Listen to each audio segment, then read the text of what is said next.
साथ संगत जी, प्यार से कहना ध्यान निरंकार जी। तो कैसे हम अपने जीवन में जहाँ सत्संग, सेवा, सुमिरन को भी एक बना लेते हैं कि ये हमारा आधार है, इसी के थ्रू हमने परमात्मा के उस निरंकार प्रभु को याद रखना है। फिर हम अगर ये नज़रिया देखें कि अगर हम सेवा, सुमिरन, सत्संग भी इसीलिए ही कर रहे हैं कि हमारे जीवन में एक दिखावा हो कि दास सबसे पहले सत्संग टाइम से पहुंच जाता है और अंत तक रहता है, या फिर कोई रीज़न ऐसा जो भाव तो मन में सत्संग सुन के गुणों को अपनाने के नहीं थे, पर एक ऐसा कि शायद मेरी प्रशंसा हो जाए, शायद मैं एक किसी की गुड बुक्स में नोटिस में आ जाऊं। तो अगर इस भाव से सत्संग कर रहे हैं तो भी वो सत्संग जीवन में स्थिरता नहीं ला पाएगी। अगर हम सुमिरन भी कर रहे हैं इस परमात्मा का, पर कर इसलिए रहे हैं कि कोई मटीरियलिस्टिक उपलब्धि के लिए या कोई ऐसी चीज़ हमारे शरीर के लिए, कोई आर्थिक एक पैसों के लिए, कोई प्रोजेक्ट्स के लिए, कोई उस तरह की चीज़ कर रहे हैं, तो फिर हम स्थिर नहीं हो पाएंगे। क्योंकि इस प्रभु से जुड़कर इसके शुक्राने भाव में अगर नहीं है, वो भाव नहीं है, तो फिर वो सुमिरन भी सुमिरन नहीं है। क्योंकि सुमिरन का भाव ही इस निरंकार को याद करना है, इससे अपनी भूलें बख्शवाना है। तो अगर भाव ही वो नहीं तो वो सुमिरन भी सुमिरन नहीं।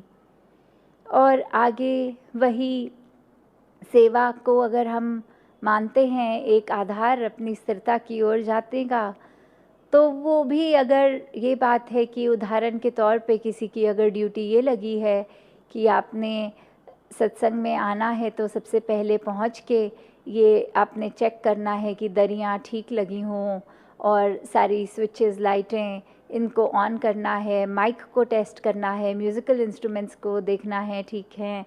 और उसके बाद जब सत्संग चल रहा होगा तो आपके जहाँ बाहर सब जूते उतारेंगे महात्मा अंदर आने के लिए, तो उनको ठीक से रख के एक उनको टोकन देना है।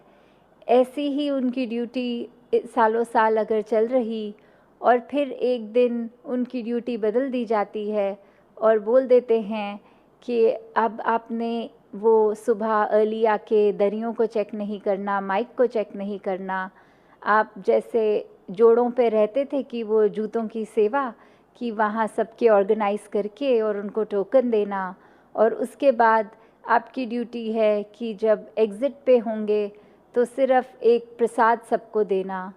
तो कई बार इस फैक्टर को लेकर कि हम एक सेवा की एक्टिविटी से इतना जुड़ गए होते हैं कि वो भाव हमारा भूल जाते हैं।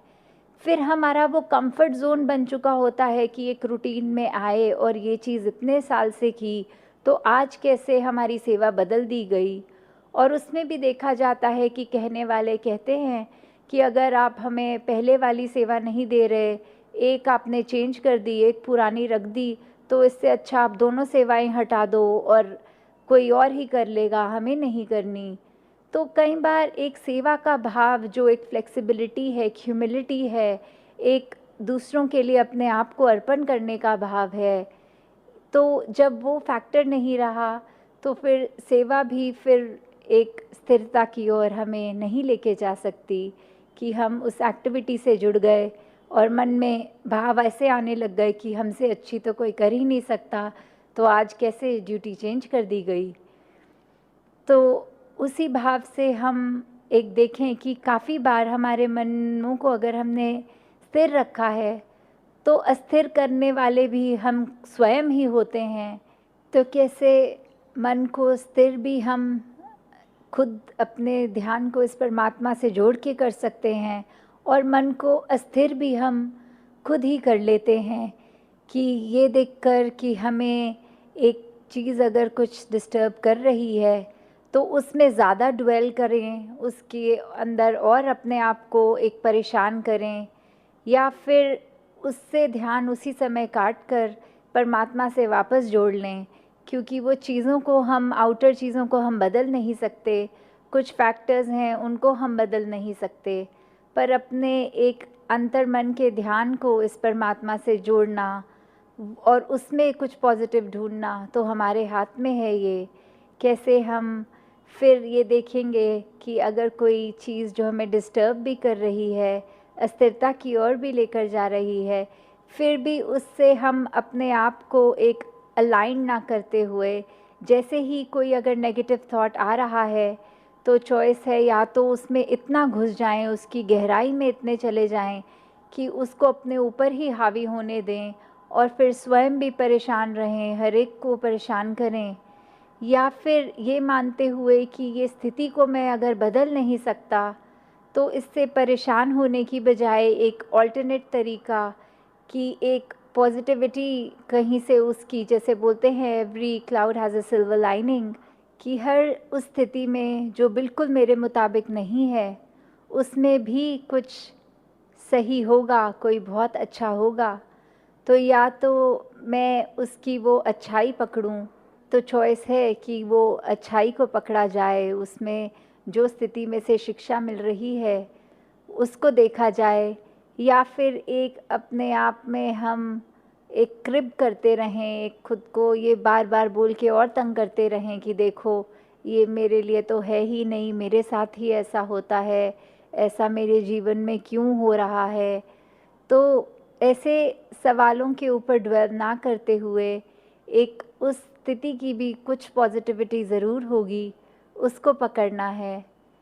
तो कैसे हम अपने जीवन में फिर ये भी देखते हैं कि एक अगर हम प्रणों की ओर भी देखें कि ये जो 5 प्रण हैं हमारे, ये ज्ञान लेने से पहले, इस परमात्मा के दर्शन से पहले जो एक प्रॉमिसेस हैं, उसमें से एक प्रॉमिस ये भी है कि हमें ये गृहस्थ जीवन में रहना है और इस समाज पर बोझ नहीं बनना। तो हम अपने जीवन में किस प्रकार ऐसा एक चुनाव करें कि हमें रहना ज़िम्मेवारियों में ही है, कहीं अपने सोसाइटी की ऊपर हम इस तरह बोझ बन गए कि हमारे को इस परमात्मा ने जब बल बख्शा है एक अपना कर्म कराने के लिए, एक अपने परिवार को, अपने आप को चलाने के लिए, वो ज़िम्मेवारी चाहे आर्थिक रूप में हो या एक काम की रिस्पॉन्सिबिलिटी की किसी रूप में भी, उसको त्याग कर फिर एक सोसाइटी पे जहाँ हमें बोझ नहीं बनना। तो एक ओवरऑल तो इस प्रण का मतलब ये है कि गृहस्थ की जिम्मेवारियाँ निभाओ और अपने एक सोसाइटी के ऊपर लोड ना बन जाओ। पर अगर उसको माइक्रोस्कोपिकली और देखें कि कैसे हम काफ़ी बार एक अपने घर में ही रह रहे होते हैं तो भी अपने घर के ऊपर ही बोझ बन गए होते हैं कि हम अपनी जिम्मेवारियां, अपने कर्तव्य नहीं निभा रहे ठीक से। कि एक अगर बच्चे का ही एग्ज़ाम्पल देखें तो काफ़ी बार एक अगर फैमिली यूनिट होने के लिए एक अपना रूम ठीक से ही बना दिया, या कुछ अगर मदर फादर जो भी हेल्प कर रहे हैं किचन में, अगर कुकिंग हो रही है तो साथ में वो बच्चे ने अपने एंड से सिर्फ प्लेट्स लगा दी। तो ऐसे छोटी उम्र से ही जब वो रिस्पॉन्सिबिलिटी का एहसास हो जाता है कि कैसे अगर घर में कुछ हो रहा है साफ़ सफाई तो अपना योगदान किस तरह दें।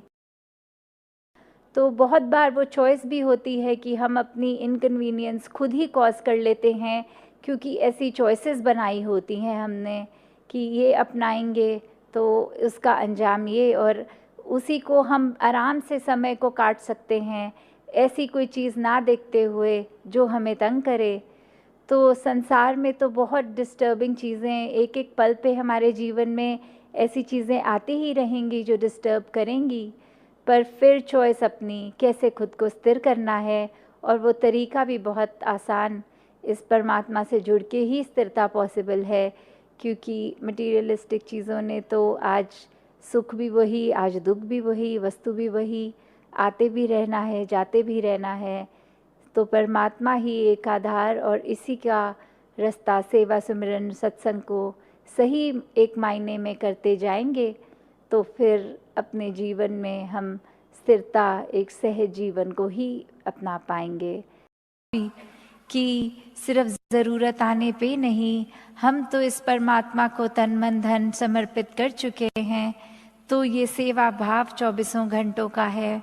जब भी अगर कोई ज़रूरत है, नहीं है, तो भी एक भक्त हमेशा एवर रेडी होते हैं। मन के वो भाव उनके 24 घंटे के ही होते हैं कि किस तरह ये परमात्मा की बनाई रचना, ये इंसान जिसमें ये परमात्मा का अंश आत्मा हर समय ही है, तो कैसे वहाँ पे भी एक सेवाएं की जाएं, हर एक के लिए किस तरह से उनके दर्द की भी आज जो बात हो रही थी कि संतों की प्रेजेंस कुछ उस तरह नहीं होती जीवन में कि कोई जैसे टेम्पररी दवाई ले ली है, एक उस तरह का असर छोड़ते हैं, क्योंकि खुद भी एक के होते हैं संत, इस परमात्मा को ही मन में रखते हैं।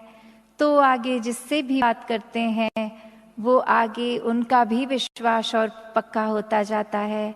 उनकी प्रेजेंस से ही संतों की एक अंदर मन में वो जो कामनेस आ जाती है, एक परेशानी कुछ हो भी तो इस तरह एक साथ देते हैं संत कि वो दर्द सिर्फ वो एम्पैथी रूप का ही नहीं समझते, पर साथ ही एक परमात्मा से जोड़ के वो दर्द का हल भी हो जाता है। और अगर कोई हल नहीं भी है तो इस तरह सोच को ले जाते हैं कि अब अगर परमात्मा ने ये स्थिति दी ही है तो इसको बेस्ट यूज़ कैसे करना है, उसमें ध्यान लगाया जाए। एक अगर चीज़ का सल्यूशन नहीं है तो कैसे स्थिति ही उस समय की इतना कुछ सिखा देगी, उसमें से हर चीज़ कैसे गहराई तक जाकर एक सीख लेनी है। तो बात वही कि जब एक हम एग्जाम्पल भी सदगुरु बाबा हरदेव सिंह जी महाराज जो देते थे कि जैसे ऑरेंज को हिंदी में संतरे बोलते हैं, तो अगर कोई एक जैसे अक्सर हम देखते हैं कुछ कंट्रीज़ में वेजिटेबल्स एंड फ्रूट्स को कार्ट्स पे बेचते हुए वो उनके नाम भी लेते हैं। तो ऐसे ही एक व्यक्ति संतरे बेचते हुए जब कह रहा था अच्छे संतरे अच्छे संतरे, तो वहीं वो शब्द सुन के एक ऐसे भाव मन के कि अच्छे संग तरे, कि कैसे जो पक्कों का संग होता है, जो अच्छों का संग होता है, उनके साथ अगर हम जुड़ जाते हैं तो उनके संग हम भी तैर जाते हैं, हम भी तर जाते हैं, ये भव सागर पार हो जाता है। तो कैसे जब भी एक सत्संग करने का मौका मिलता है उसको टेकन फॉर ग्रांटेड ना लिया जाए, क्योंकि ये भाव, ये परमात्मा का जुड़ाव, ये आसपास संतों का होना, उनकी चरण रज लेना, तो कैसे वो भाव सिर्फ एक उस तरह के नहीं कि अभी घर परिवार के कुछ उलझनों से बचने के लिए एक टेम्पररी रिलीफ चाहिए तो 2-3 घंटों के लिए संगत हो आए, मन में आराम मिलेगा। नहीं, ये टेम्पररी सॉल्यूशन नहीं, इसको परमानेंट सॉल्यूशन बना के रखना है। एक सत्संग का महत्व कभी जीवन में घटे ना, ये जो दर्जा है सत्संग का ये बहुत ही ऊंचा है। तो दासी और समय ना लेके इन्हीं शब्दों से आपसे आज्ञा लेगी साथ संगत जी, ध्यान निरंकार जी।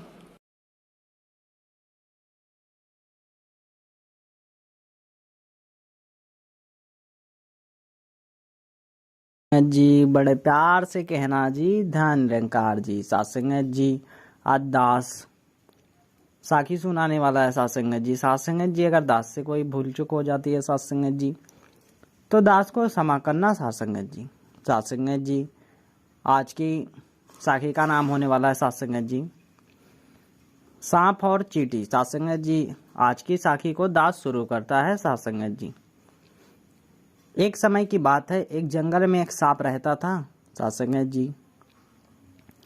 एक समय की बात है, एक जंगल में सांप रहा करता था।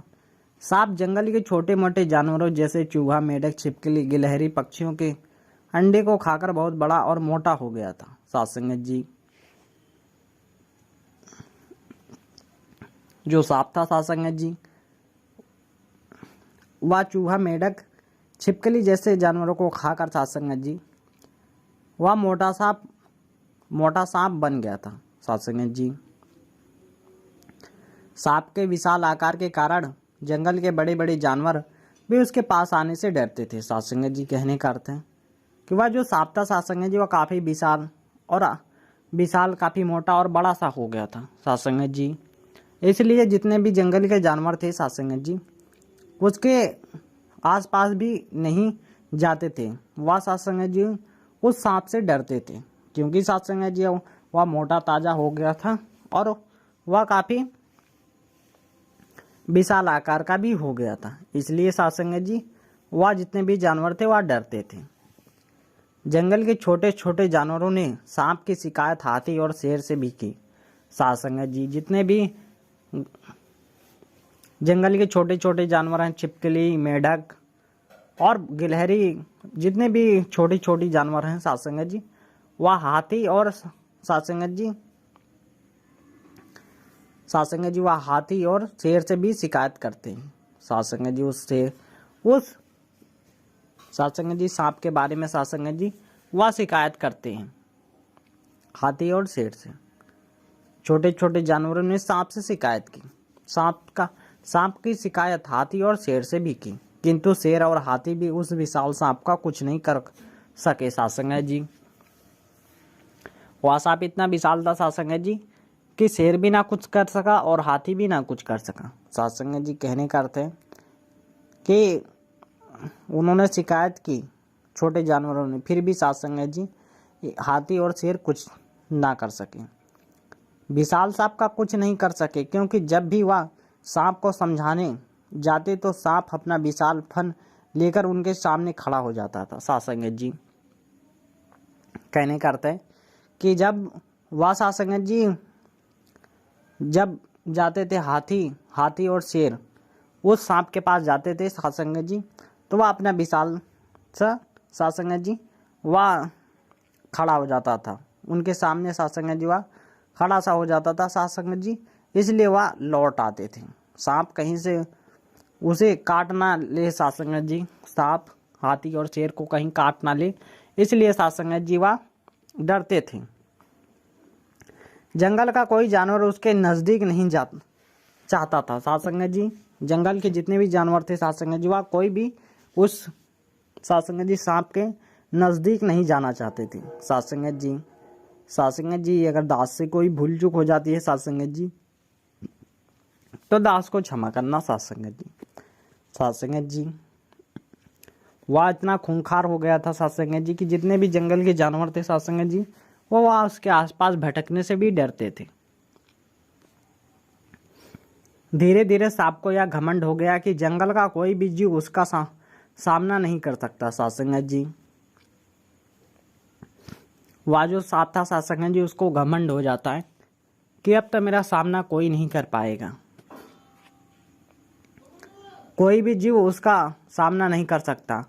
सांप ने सोचा कि जब जंगल का राजा शेर ही मुझसे डरता है तो क्यों ना मैं भी एक राजा की तरह किसी विशाल घर में रहूं। यह सोचकर सांप एक विशाल बरगद के पेड़ के बिल में रहने लगा साथ संगत जी। वह जो सांप था साथ संगत जी वह बरगद के एक बिल में रहने लगा साथ संगत जी। वह यह सोचता था कि जब वह शेर है उससे मैं नहीं डर रहा हूँ तो मैं भी एक विशाल जिंदगी जीऊँगा साथ संगत जी। कहने का अर्थ है कि मैं भी एक राजा की तरह जिंदगी जीऊँगा, मैं क्यों किसी से डरूं, क्यों ना मैं भी एक राजा की तरह अपना विशाल घर बना सकूं साथ संगत जी वह सोचता है। साथ संगत जी वह बरगद के पेड़ के नीचे साथ संगत जी अपना वह घर बना लेता है। सांप के डर के कारण बरगद में रहने वाले सभी जीव जंतु और पक्षी उस पेड़ को छोड़कर चले गए साथ संगत जी। उसका इतना खौफ था साथ संगत जी कि वह जितने भी उस बरगद पे पेड़ साथ संगत जी जीव जंतु रहा करते थे उसको छोड़कर साथ संगत जी चले गए। बरगद के पेड़ के पास ही चींटियाँ थी साथ संगत जी। सांप जब भी कहीं जाता तो उसे रास्ते में चींटियाँ मिल ही जाती थी साथ संगत जी। उस सांप का साथ संगत जी इतना खौफ था कि जितने भी जानवर थे साथ संगत जी उस पेड़ को छोड़कर चले गए। और उस जगह पे साथ संगत जी चींटियाँ भी रहती थी। वह कहीं पे भी जाता था सांप तो वो उसे चींटियाँ मिल ही जाती थी। चींटियाँ हमेशा अपने काम में व्यस्त रहती थी साथ संगत जी, और सांप को नमस्कार नहीं करती थी साथ संगत जी। वह जो चींटियाँ थी साथ संगत जी वो अपने कामों में व्यस्त रहती थी। उस सांप को साथ संगत जी नमस्कार यानी कि नमस्ते नहीं करती थी। चींटियों का यह व्यवहार सांप को पसंद नहीं आया साथ संगत जी। वह जो सांप था साथ संगत जी उसको यह व्यवहार पसंद नहीं आता है साथ संगत जी। साथ संगत जी सांप को पसंद नहीं आया। एक दिन वह चींटिया की रानी से बोला, तो अपनी सेना को समझा देना कि मैं जब भी यहाँ से गुजरता हूँ तो मुझे सर झुकाकर नमस्कार करें, नहीं तो मैं सभी को मार दूंगा साथ संगत जी। वह कहता है कि उस चींटियों की रानी से कहता है कि मैं जब भी यहाँ से गुजरूं तो तुम अपनी प्रजा को कह दो कि मुझे नमस्कार करें, नहीं तो मैं सबको मार दूंगा साथ संगत जी। सांप की बात चींटियों की रानी को बिल्कुल भी पसंद नहीं आई। जो साथ संगत जी वह चींटियों की रानी थी उनको पसंद नहीं आती है, और उसने सांप की बात मानने से इनकार कर दिया। सांप ने गुस्से में आकर अपनी पूंछ से चींटियों की साथ संगत जी रानी पर प्रहार कर दिया, जिसके उनके घर को काफी नुकसान पहुंचा साथ संगत जी। वह जो सांप था साथ संगत जी चींटियों की रानी की जो घर था साथ संगत जी उसको तहस नहस कर देता है। सांप के इस व्यवहार से सभी चींटियां बहुत अधिक क्रोधित हो गई साथ संगत जी। जितनी भी चींटियां थी साथ संगत जी वह क्रोधित हो जाती हैं, क्योंकि उनका घर तो अब टूट चुका था, और उन्होंने एक साथ मिलकर सांप पर हमला कर दिया। चींटियों के काटने से सांप की बहुत बुरी हालत हो गई थी। धीरे धीरे चींटियों की संख्या बढ़ती जा रही थी और सांप अपने आप को असहाय महसूस करने लगा। आखिरकार चींटियों के हमले से सांप की मौत हो गई और जंगल के जानवरों को उस खतरनाक सांप से मुक्ति मिल गई साथ संगत जी। आखिरकार उस सांप का साथ संगत जी वह मृत्यु हो ही जाती है साथ संगत जी। साथ संगत जी इस कहानी से हमें यह शिक्षा मिलती है, किसी भी जीव को छोटा समझकर उस पर अत्याचार नहीं करना चाहिए। एकता में बहुत शक्ति होती है साथ संगत जी। साथ संगत जी बड़े प्यार से कहना जी, धन्य निरंकार जी।